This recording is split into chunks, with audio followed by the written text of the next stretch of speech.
해외여행을 가서 숙소에서 아침에 조식을 먹으러 가면 흔히 햄과 소시지, 그리고 베이컨, 특히 계란이 거의 빠지지 않고 나오는 것을 경험합니다. 주로 밥과 국 위주로 특히 시간을 아끼기 위한 아침 식사에 익숙한 우리로서는 이런 메뉴가 간혹 부담스럽게 느껴질 때도 있습니다. 지난 2019년 한 민간 기업에서 조사한 연구에 따르면 한국인 중 그나마 아침 식사를 하는 이는 33%에 불과한 것으로 나타났습니다. 서구권에서 아침 식사에 계란이 등장하는 식문화는 가장 오래된 요리책 중 하나로 알려진 1669년 캐넘 딕비가 저술한 열린 찬장이라는 요리책에서 아침 식사를 할 때 금방 낳은 신선한 계란 2개를 권장한 것에서부터 비롯되었다고 알려져 있습니다. 그러나 당시 서구권에서도 아침 식사를 종교적인 관점에서 탐식의 죄를 범하는 것으로 여기거나 아침 식사는 노약자나 어린이가 섭취하는 것이라는 관념 때문에 아침 식사 자체가 그렇게 보편화되지 않았습니다. 그러다가 마침내 18세기 산업혁명과 맞물려 아침부터 중노동을 해야 하는 노동자의 에너지를 공급하기 위해 아침 식사와 더불어 고기를 대체할 수 있는 값싼 계란과 햄의 섭취가 보편화되었으며 이것이 현재까지 관습적으로 이어진 것이라고 알려져 있습니다. 사실 아침 식사 자체가 에너지 대사나 영양 공급 측면에서 정말 유용한 것인지에 대해서는 여러 가지 이견이 있습니다. 이에 대한 논의는 차치하기로 하고 여기에서는 우리 리프터들이 관심을 가질 만한 작년 2020년 영양학 저널에 발표된 연구를 살펴보겠습니다. 세계인의 아침 식사는 대체적으로 간단하게 시작해서 저녁 식사로 갈수록 풍성해지는 패턴이 있는 것이 사실이지만 한국인의 경우에는 유독 이러한 불균형이 심한 편이라고 할 수 있습니다. 일본 리츠메이칸 대학의 연구진들은 실험자들을 두 그룹으로 나누어 각 그룹들에게 3끼의 식사를 제공하고 섭취하는 단백질의 총량은 동일하게 조정하였습니다.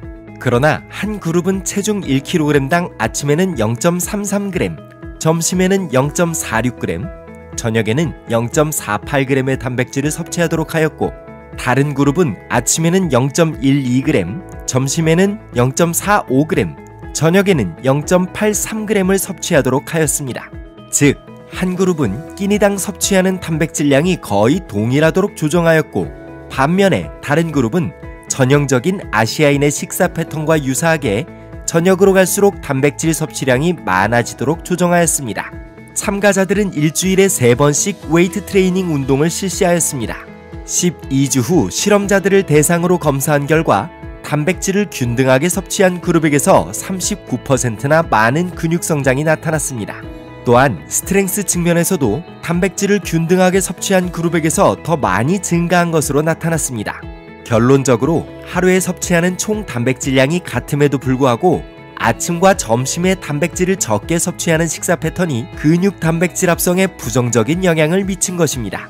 연구진들은 최종적으로 근육 성장을 원하는 리프터들은 단백질 총량뿐만 아니라 식사 때마다 특히 아침 식사의 단백질 섭취가 균등히 이루어질 수 있도록 노력할 필요가 있다고 결론지었습니다. 캐나다 레스브리지 대학의 루이스 바렛 박사의 연구에 의하면 불과 150여 년 전인 1860년 네덜란드인의 평균 신장은 165cm 정도에 불과했으나 현재 최장신 국가의 하나로 여겨지고 있습니다. 서양인들의 체격이 급격히 커진 이유를 설명하기 위한 여러 가지 이론이 있으나 산업혁명 이후 경제력 발전에 따른 풍부한 단백질과 영양 공급이 한 가지 이유라는 데는 대체적으로 동의하는 편입니다. 리프터들의 근육 성장을 위해서 단백질 섭취량과 섭취 타이밍, 그리고 섭취 빈도와 관련하여 이미 많은 연구가 있었지만 이번 연구는 바로 하루 3끼의 식사를 하는 리프터들이라면 아침 식사는 간단하게라는 오래된 관습을 깰 필요가 있다는 것을 보여준 것이라고 할 수 있습니다.